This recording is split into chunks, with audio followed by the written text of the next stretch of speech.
Assalamualaikum warahmatullahi wabarakatuh.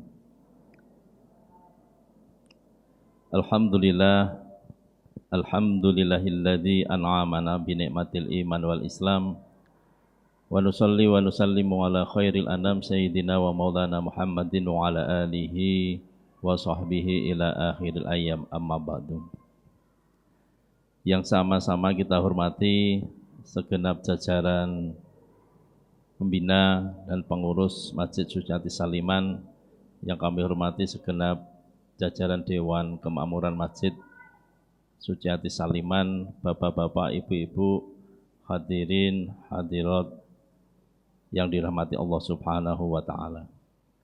Alhamdulillah, puji syukur marilah kita haturkan kehadirat Allah Subhanahu wa ta'ala atas segala kenikmatan, inayah, hidayah yang diberikan kita pada kita semua, khususnya pada kesempatan sore hari ini kita bisa bersama-sama hadir dalam satu majelis yang mudah-mudahan majelis ini akan mendapatkan rahmat yang luar biasa dari Allah Subhanahu wa ta'ala. Amin, Allahumma amin. Sholawat dan salam tentunya kita aturkan kepada junjungan kita Nabi Agung Muhammad Sallallahu Alaihi Wasallam, kepada keluarganya yang tercinta, kepada para sahabatnya yang terkasih, kepada para pengikutnya termasuk kita semua yang dirindukan, yang mudah-mudahan nanti kita bisa bersama-sama masuk di surganya Allah bersama Nabi Muhammad Sallallahu Alaihi Wasallam. Amin, Allahumma amin. Bapak Ibu yang kami hormati, mohon maaf tadi Bapak Amin keliru menyebutkan nama Kiai Haji. Nah, saya kira itu bid'ah mughaladah. Sesuatu yang baru yang saya kira tidak ada lah gitu. Karena saya juga belum kiai, haji apalagi kan itu. Nama saya Musta'in gitu. Nah, termasuk dari pengurus masjid di sini. Nah, alhamdulillah pada kesempatan ini kita bisa bersama hadir, yang nanti mudah-mudahan apa yang kami sampaikan tentunya akan membawa sesuatu yang baik dan bermanfaat untuk kita semua. Bapak Ibu yang kami hormati, tentunya kita harus bersyukur karena sampai dengan saat ini ada doa-doa dari kita semua yang dikabulkan oleh Allah Subhanahu wa ta'ala. Kira-kira doa apa Bapak Ibu? Ada yang merasa doanya belum dikabulkan oleh Allah? Ada yang merasa bahwa apa yang kita panjatkan itu belum dikabulkan oleh Allah Subhanahu wa ta'ala? Tentunya sudah ada, ya. Sebelum masuk bulan Ramadan, tentunya kita pernah berdoa, berikhtiar yang selalu kita lantunkan. Apa itu doanya?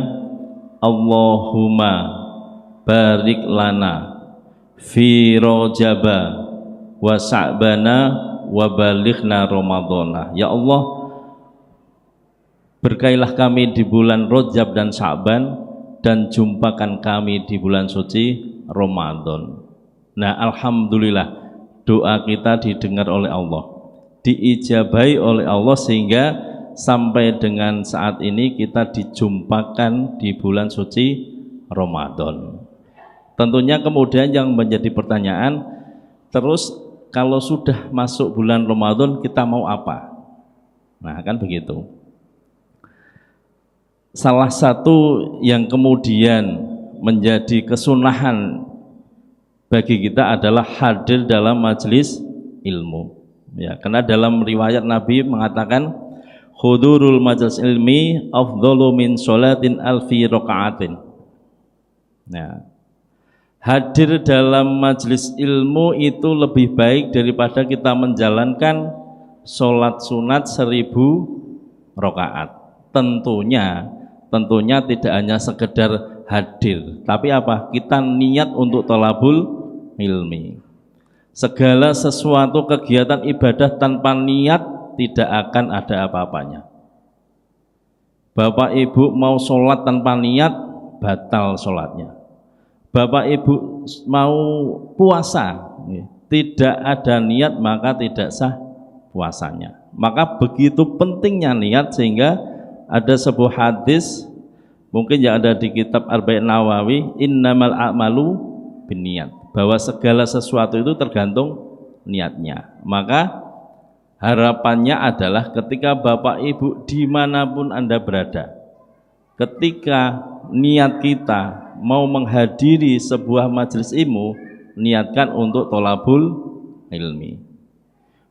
Nanti di tempat itu nyantol nopo mboten, paham atau tidak, itu yang penting kita niat tholabul ilmi.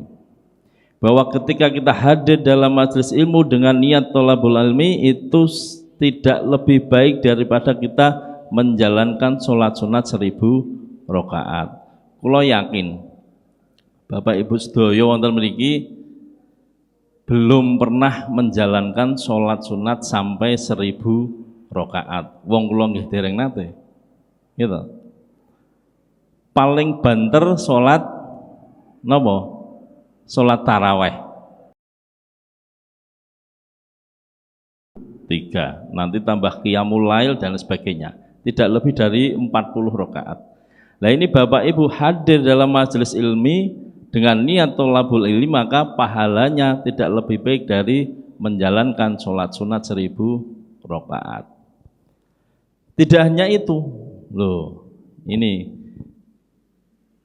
keunggulan atau kemuliaan hadir dalam majelis ilmu. Yang kedua apa? Wa iyadatil alfi marid. Nah, dan seperti kita menengok 1000 orang sakit. Nah, 1000 orang sakit niku yang jenengan menengok orang sakit sak rumah sakit niku nggih kurang, ya kan? Paling beberapa rumah sakit Bapak Ibu menengok itu baru bisa. Nah, artinya apa? Bahwa ternyata luar biasa. Hadir dalam sebuah majelis ilmu dengan niat tholabul ilmi itu pahalanya luar biasa. Maka jangan sampai kemudian kita sia-siakan ketika hadir dalam majelis ilmu tanpa niat. Ada lagi Bu, Bapak, tidak hanya 1, 2, tapi 3. Yang ketiga apa? Wa huduril alfi jenazah, dan seperti kita menghadiri 1000 jenazah.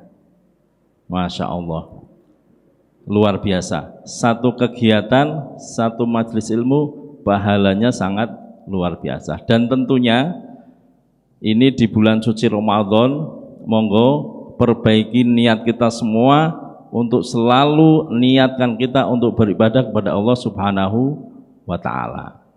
Nah itu keutamaan atau pahala kita dalam hadir dalam majelis ilmu. Bapak Ibu yang kami hormati, ada beberapa hal yang kemudian membuat kita akan berkurang atau rugi ketika menjalankan ibadah di bulan suci Ramadan. Nyun sewu, bulan Ramadan itu kan sayyidus suhur, tuane bulan, pimpinannya bulan.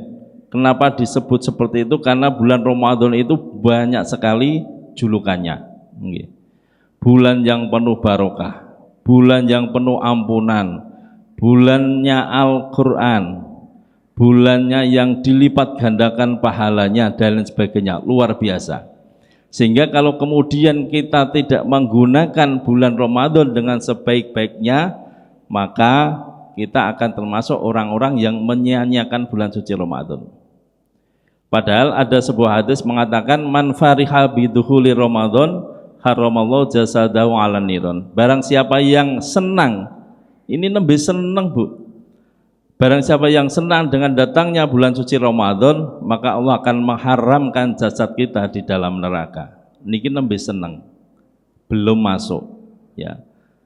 Baru senang akan masuknya bulan Ramadan aja, pahalanya sudah seperti itu. Apalagi kemudian kalau kita sudah memasuki bulan Ramadan, tentunya Bapak Ibu semua, baik yang di rumah maupun dimanapun berada, tentunya ketika sudah akan masuk bulan suci Ramadan, akan menyiapkan segala sesuatunya dengan sebaik-baiknya. Disiapkan infak terbaiknya, disiapkan jasmani rohaninya, dan sebagainya. Agar ketika di dalam menjalankan ibadah bulan suci Ramadan, akan dijalani dengan baik. Nah, kemudian siapa saja orang yang kemudian kurang pahalanya ataupun menjadi rugi di dalam menjalankan bulan suci Ramadan? Yang pertama adalah orang yang menganggap bulan suci Ramadan adalah biasa-biasa saja. Bapak Ibu kok menganggap bulan Ramadan seperti bulan-bulan yang lain, itu nyun sewu, termasuk orang yang tidak menghargai bulan Ramadan, ya. Karena sudah jelas disebutkan dalam Al-Quran, sudah jelas, ya ayyuhalladzina amanu kutiba alaikumusyamu kama kutiba alal ladzina min qablikum la'allakum tattaqun, bahwa di bulan suci Ramadan itu diwajibkan kita semua untuk berpuasa.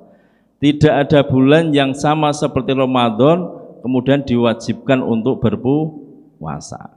Kalau kemudian kita tidak menghargai atau menyamakan bulan Ramadan seperti bulan-bulan yang lain, maka termasuk golongan orang-orang yang rugi. Nggih napa mboten? Saya yakin Bapak Ibu semuanya yang hadir di sini pasti akan menganggap bulan suci Ramadan adalah bulan yang kita tunggu-tunggu, ya. Karena kita yakin segala sesuatu ibadah kita akan dilipat gandakan. Ibadah sunnah itu akan dinilai wajib. Ibadah wajib akan dinilai atau dilipat gandakan menjadi 70 kali lipat. Nah, kalau kita tidak menggunakan kesempatan ini sebaik-baiknya, gitu, maka kita termasuk orang-orang yang rugi. Itu yang pertama. Bapak Ibu yang kami hormati, orang yang rugi di bulan suci Ramadan yang kedua adalah orang yang menjalankan ibadah puasa sekedar menjalankan, tidak makan dan tidak minum. Jadi anggapannya ning bulan Ramadan poso ya poso, tapi ternyata dia puasanya hanya tidak makan dan tidak minum. Artinya kaitannya dengan mulut. Yang lain tetap, ya, dia menghibah lanjut, dia bermaksiat juga lanjut, dan lain sebagainya. Artinya bahwa apa? Bahwa dia hanya menjalankan bulan suci Ramadan puasanya, sing penting saya tidak makan dan tidak minum. Karena jelas disebutkan, kam min shaimin laisa min syami illa ju'an atos. Jadi banyak orang yang berpuasa di bulan suci Ramadan hanya mendapatkan apa? Hanya mendapatkan lapar dan dahaga. Mungkin kita tidak, ya. Saya yakin Bapak Ibu yang hadir di sini tidak, ya. Karena apa? Karena mungkin hadis ini adalah banyak orang yang kemudian itu menjalankan ibadah puasa hanya sebatas itu. Mungkin tidak di sini, mungkin di tempat lain iya. Sing penting aku melu poso. Sing penting aku ora mangan, ora ngombe. Ya. Karena di dalam Ihya Ulumuddin itu disebutkan ada tingkatan-tingkatan berpuasa, ya. Tingkatan-tingkatan puasa umum, ya, atau shaum umum. Jadi puasanya orang-orang awam. Itu artinya apa? Puasa hanya menahan lapar dan dahaga, ya. Yang penting aku poso, ora mangan, ora ngombe, ngapusi ora popo, ya. Ngrenengi ora popo, ghibah ora popo, ora maca Quran yo ora popo. Itu puasanya orang umum. Ya. Naik level sedikit lagi, shaumul khusus. puasanya orang sing khusus iki rodok mending ya. Jadi mereka menjalankan puasa, tidak makan, tidak minum, tetapi panca indranya juga melaksanakan puasa. Contoh, jadi mata kita tidak kita gunakan untuk melihat hal-hal yang bersifat dosa atau maksiat. Contohnya apa? Selama bulan puasa sing dhisik gaweane nonton YouTube. Nah, karena sekarang semua serba nopo serba digital. Di era teknologi ini semuanya bisa dilihat dengan sebuah gadget seperti ini. Jenengan mau lihat donya ning kene wonten. Mau melihat Mekah jam ini sedang apa, itu bisa. Melihat di Jakarta yang sekarang baru heboh napa niku? Pengumuman presiden nggih. Nah, pengumuman apa itu? Itu juga bisa dari sini. Artinya bahwa semua hal yang berkaitan dengan teknologi, hal yang bersifat maksiat atau dosa itu juga sangat memungkinkan. Itu. Jadi kita hindari mata kita, telinga kita, ya. Telinga kita hindari untuk apa? Mendengar orang-orang ataupun diajak untuk berghibah ataupun ngrasani, ataupun mendengar orang-orang yang bermaksiat, ya. Itu. Ini yang mungkin sangat sulit untuk kita hindari, Bapak Ibu. Mungkin masih bisa kita kemudian menahan lapar, menahan dahaga, itu sangat bisa.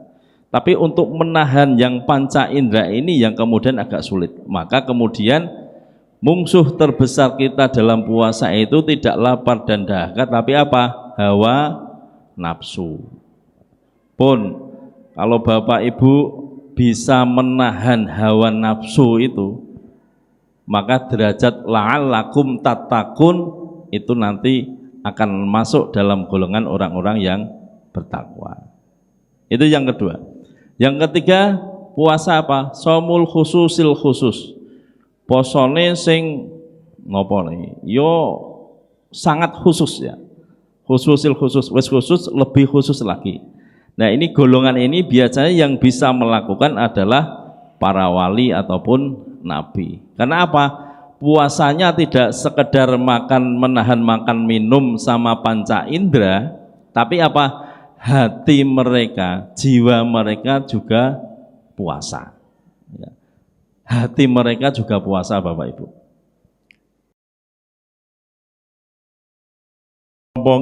Kerentek untuk ngresula itu tidak ada. Ngresula tahu mboten? Ngresula ki napa, Pak? Bahasa Indonesia ini. Ya rasa untuk napa? Mengeluh. Nah, contoh misalkan ketakutan engkau aku buka opo. Nah, seperti itu. Bagi mereka yang tingkatannya shaumul khususil khusus itu sudah batal. Ya. Aku engkau kerja oleh opo, udah. Ya, makanya ini puasa ini adalah puasa tingkatan nabi atau wali. Mereka sudah tidak berpikir lagi nanti puasanya mau buka opo, sahure opo, gitu. Aku kerja oleh piro, sudah nggak perlu seperti itu. Karena apa? Yang diharapkan adalah ridho Allah Subhanahu wa Ta'ala. Nah itu, maka kita introspeksi, kita termasuk puasa tingkatan mana? Kalau masih di tingkatan awam, ya berarti kita hanya sekedar menahan makan dan minum. Ya, jadi tidak ada pahala puasa. Karena apa? Bapak Ibu selain menahan lapar dan dahaga juga melakukan hal-hal yang bersifat maksiat tadi. Yo ngrasani, yo ngapusi, gitu. Yo melihat hal-hal yang bersifat apa? Negatif. Kemudian dumeh poso, kemudian jarine nek poso kuwi tidurnya orang puasa itu kan apa? Ibadah. Ya memang ibadah, tapi ada tapinya. Ketika tidak tidurnya Bapak Ibu semua itu akan mengakibatkan dosa atau maksiat. Kalau tidak ada akibat dosa dan maksiat, ya jangan tidur. Gitu. Karena tidur itu harapannya kita terhindar dari dosa dan maksiat. Tapi ketika tidak ada dosa dan maksiat, ya kita melakukan hal-hal yang bersifat ibadah. Jangan wah lah jadi Pak Ustadz kayak turunnya yang ibadah aku tak turu. Wah, jadi seko sahur sampai arep buka mboten tangi-tangi. Nah, ngoten nggih. Jadi itu. Jadi monggo kita introspeksi diri kita, puasa kita masuk dalam level apa? Ya. Yo minimal tengah-tengah, bahwa kemudian puasa kita selain menahan hawa nafsu makan dan minum, hawa-hawa yang lain juga ditahan. Ya, mata, telinga, mulut, tangan kita, kaki kita tidak melakukan kegiatan yang bersifat maksiat. Bapak Ibu yang kami hormati, kemudian orang yang merugi yang kedua adalah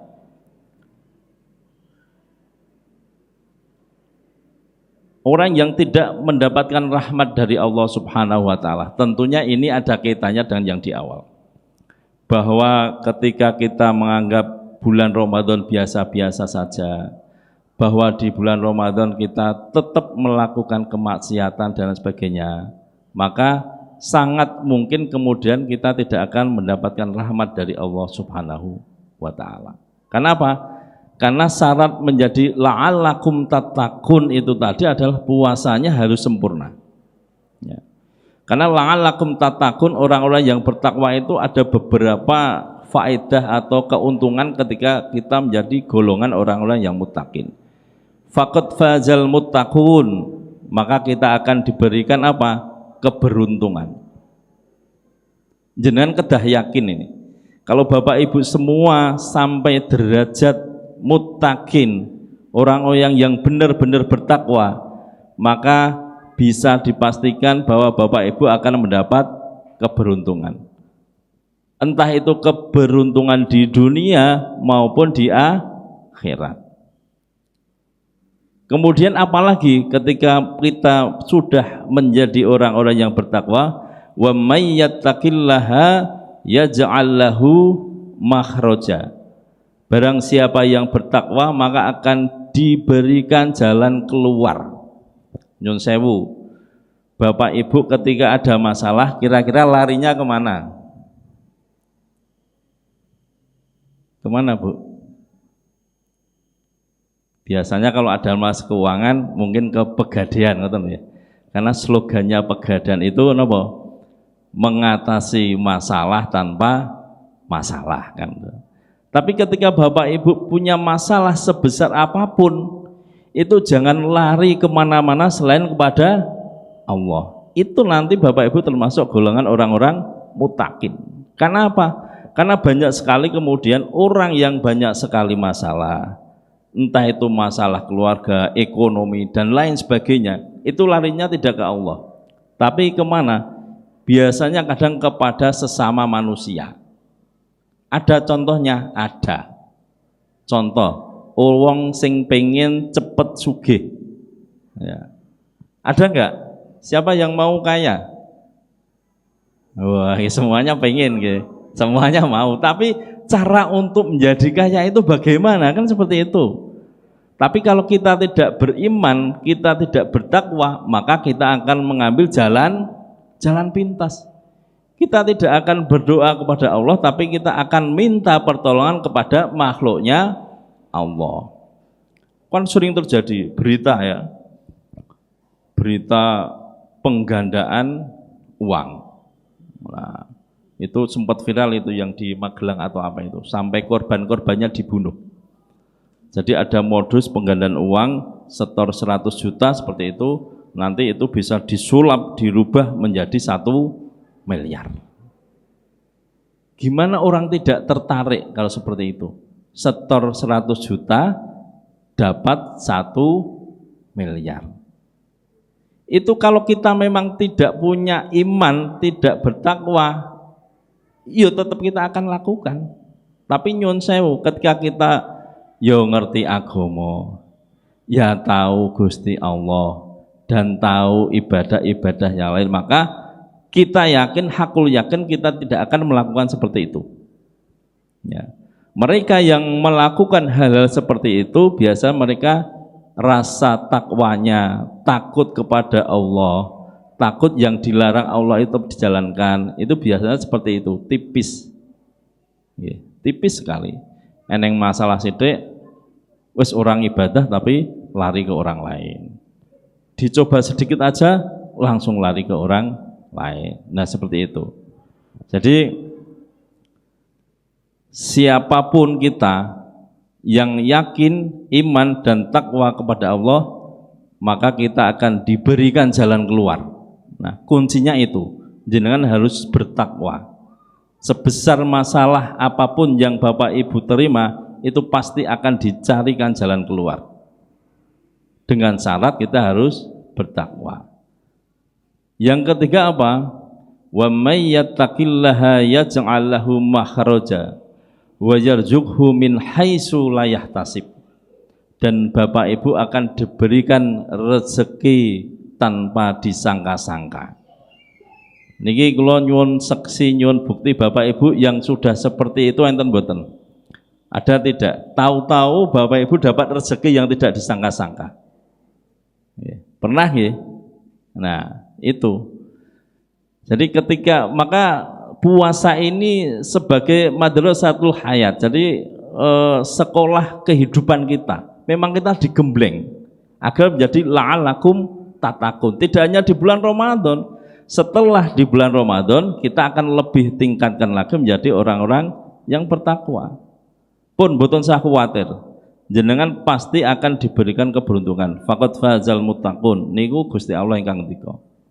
Wa may yattaqillaha yaj'al makhraja, akan diberikan jalan keluar. Jangan khawatir ketika Bapak Ibu ada masalah tidak ada jalan keluar, pasti ada. Nggih.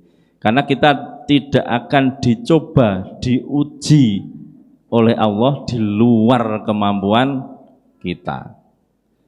Saya itu dulu pernah ada teman ya, ada teman yang kemudian bagi saya memang beliau diuji, ya, diuji, dia tertipu dengan rekan bisnisnya sebesar 5 miliar. Nah 5 miliar niku pinten Pak? Pinten juta Pak?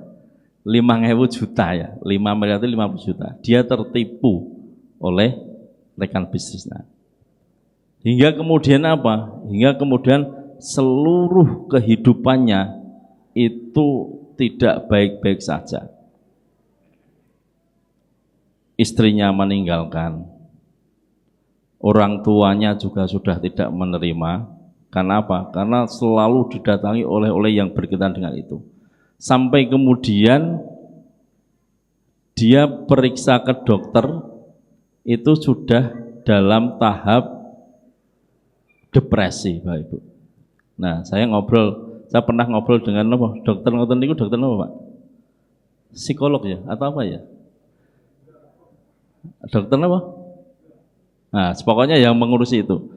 Jadi ketika kita ada masalah yang sangat besar, kok terbesit dalam pikiran kita untuk bunuh diri, nah itu sudah masuk kategori depresi. Nah akhirnya apa? Akhirnya orang itu, teman saya itu, semua diserahkan sama yang Allah Subhanahu wa Ta'ala. Pun pasrah, apapun yang akan diterima, apapun yang akan dihadapi itu dipasrahkan oleh Allah Subhanahu wa Ta'ala. Dan hasilnya apa? Ya hasilnya dia lebih menerima dengan takdirnya, Pak. Sudah tidak seperti dulu lagi yang merasa selalu dihantui oleh ketakutan-ketakutan dan sebagainya. Karena semua sudah pasrah dengan yang membuat masalah itu. Nah, artinya apa Bapak Ibu? Bahwa kemudian ketika kita punya masalah, maka jangan lari kemana-mana. Larinya kepada Allah Subhanahu wa Ta'ala yang memberi masalah dan yang akan menyelesaikan masalah. Syaratnya apa? Kita harus menjadi orang-orang yang bertakwa. Nah, itu yo memang sulit ya Pak. Sulit karena orang bertakwa itu kan menjalankan perintahnya dan menjauhi larangannya. Kadang larangan-larangan itu yang kemudian kita jalani ya. Kadang sesuatu yang enak itu kan kadang melalaikan. Ya. Nah, ini mumpung kita di bulan Ramadan, kesempatan kita untuk memperbaiki kehidupan kita, untuk memperbaiki hawa nafsu kita, menahan hawa kita untuk yang bersifat jelek, bersifat tidak beribadah dan sebagainya, kita kekang ya. Harapannya dengan Madrasatul Hayat, sekolah kehidupan di 1 bulan ini, nanti setelah puasa Bapak Ibu juga akan menjalani bulan-bulan selanjutnya seperti bulan puasa. Dumeh wes ora poso, kemudian kembali lagi kepada apa? Kepada apa-apa yang kemudian tidak dilakukan di bulan puasa. Bapak Ibu yang kami hormati, kemudian yang terakhir adalah masih ada kaitannya, yaitu di bulan puasa kita tetap melakukan hal-hal yang bersifat maksiat. Nyun sewu, ini memang kadang mudah untuk diucapkan, tapi sulit untuk dilakukan. Ya. Mudah diucapkan, sulit untuk dilakukan. Karena banyak sekali kemudian hal-hal yang dilarang ketika kita sedang menjalankan puasa. Ya. Contohnya misalkan ya yang paling apa ya? Yang paling sering dilakukan oleh orang-orang adalah jangan sekali-kali kita melakukan kebohongan. Ya. Nyun sewu. Sekali kita berbohong, maka seterusnya kita akan menutupi kebohongan itu. Niku pun hukum alam niku. Kok sekali jenengan berbohong, maka akan menutupi kebohongan itu dengan kebohongan-kebohongan yang lain. Maka sesulit apapun hadapi, jangan pernah sekali-kali berbohong. Karena jenengan puasa kok berbohong, lah yang itu tadi, jenengan termasuk lapar dan dahaga. Sedangkan pahala puasa yo tidak dapat. Untuk menjadi la'allakum tattaqun jadi masih jauh. Nah, Bapak Ibu yang kami hormati, itu tadi. Jadi monggo, mumpung ini masih 10 hari di awal. Ya, kita masih ada 20 hari ke depan. Kita tingkatkan puasa kita yang awalnya masih puasa umum atau puasa hanya menahan lapar dan dahaga. Kita tingkatkan 1 strip ya. 1 strip kita menahan hawa nafsu kita, pandangan kita, panca indera kita, semuanya kita tahan ya. Harapannya dengan kita bisa istiqomah menjalankan kegiatan ini, ibadah puasa ini, di bulan-bulan selanjutnya itu nanti kita akan lebih mudah lagi ya. Bisa istiqomah. Istiqomah khairun min alfi karomah nggih. Yang jenenge istiqomah niku nggih angel, Pak. Niku angel. Jenengan kok di bulan puasa saged qiyamul lail, saged bangun tidur jam 1, kemudian menjalankan sholat malam, kemudian diteruskan setelah bulan suci Ramadan, itu abot ya. Itu sangat berat. Mungkin bisa di bulan Ramadan, tapi setelah bulan suci Ramadan tentunya ini akan menjadi ibadah yang sangat-sangat berat sekali. Makanya istiqomah itu memang pahalanya ya luar biasa. Karena apa? Karena berat ya. Mungkin tadi kita bisa dalam 1 hari baca 1 juz ya kan, atau mungkin bisa 2 juz. Itu kalau di rumah-rumah Quran itu mungkin sehari bisa 2-3 juz itu. Kalau di bulan suci Ramadan. Ya, di pondok-pondok, tahfidz dan lain sebagainya itu mungkin bisa. Tapi setelah bulan suci Ramadan, bisa nggak kita mempertahankan itu, mempertahankan ibadah itu, ibadah Quran kita, ya, ibadah mahdhah kita, infak kita, sedekah kita dan lain sebagainya, seperti kita merasa di bulan suci Ramadan. Itu yang paling penting. Kalau Bapak Ibu semua bisa melewati itu, maka kalau yakin Bapak Ibu termasuk la'allakum tatakun. Bapak Ibu akan menjadi orang-orang yang bertakwa dan nanti masuk dalam golongan orang-orang yang bertakwa. Amin Allahumma amin. Ini tasbih 5 menit. Bapak Ibu yang kami hormati, sedikit menyinggung tentang Al-Qur'an.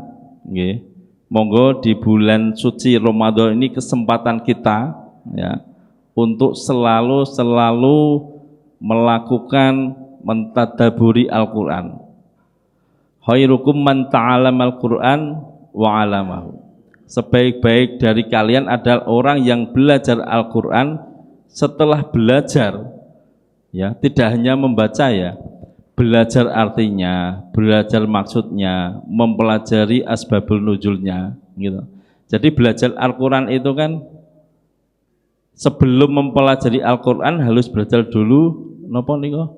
Ulumul Qur'an. Nah, sebelum belajar fikih maka harus belajar usul fikih dulu. Kan seperti itu. Jadi kalau mau belajar Al-Qur'an ya harus belajar ulumul Qur'an, ilmu-ilmu Qur'an dulu. Karena apa? Karena jangan sampai ketika kita langsung belajar Al-Qur'an yang dikhawatirkan adalah kita salah dalam menafsirkan Al-Qur'an. Apalagi kemudian kita tidak ada guru.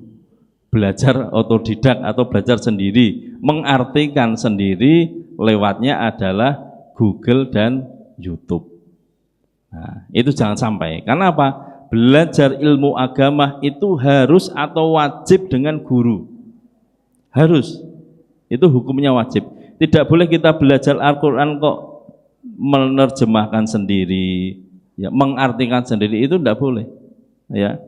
Wong yang punya guru saja bisa nopo? Bisa geblasok apa meneh sing ora nganggo guru. Contoh, yang membunuh Sayyidina Ali niku sinten? Ya, yang membunuh Sayyidina Ali. Kalau tidak salah Abdurrahman bin Muljam atau Muhammad bin Muljam. Beliau itu hafizul Quran. Orang yang hafal Quran, orang yang menghafal Al-Quran, orang yang menjaga Al-Quran. Selain itu juga dia sho'imun nahar, dia juga ahli puasa. Qaimul lail, dia juga ahli dalam menjalankan sholat-sholat malam. Tapi apa? Karena pandangan ilmunya keliru, ya, jadi dia membunuh Sayyidina Ali. Padahal dalam Islam tidak boleh membunuh. Nah itu, wong sing pintere kaya ngono itu saja bisa keliru. Apalagi kita nanti yang mungkin belajarnya otodidak, tidak ada guru, itu akan seperti apa? Gini apa mboten Bapak Ibu?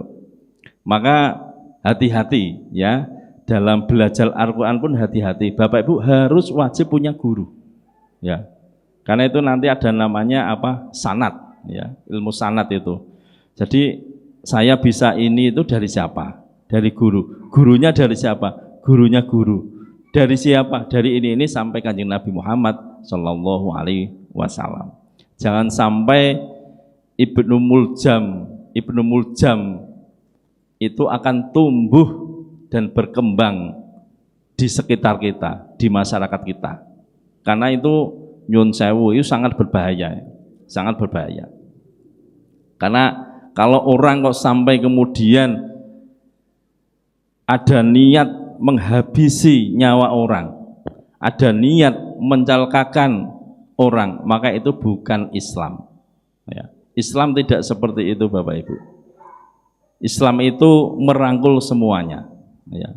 Lah wong podo-podo Islami lho, Sayyidina Ali niku kan khalifah lho. Podo-podo Islami. Ibnu Muljam nggih podo-podo Islami. Kok dibunuh? Nah, itu. Itu pasti ada yang keliru. Nah, ada yang keliru, entah pola pikir, entah ajaran-ajarannya dan sebagainya. Itu yang harus kita hati-hati. Makanya Bapak Ibu nyuwun sewu, kalau kemudian mau memondokkan anak atau mau belajar ngaji, itu cari dulu sanadnya dari mana. Ya baik, saya akan memondokkan anak saya di rumah tahfidz ini, tapi pelajari dulu rumah tahfidznya seperti apa. Gini apa mboten? Sanadnya dari mana? Karena kan kejadian toh itu di mana itu? Di Jawa Barat itu ya. Itu rumah Quran itu, tahfidzul Quran, rumah tahfidz apa? Tapi ternyata apa?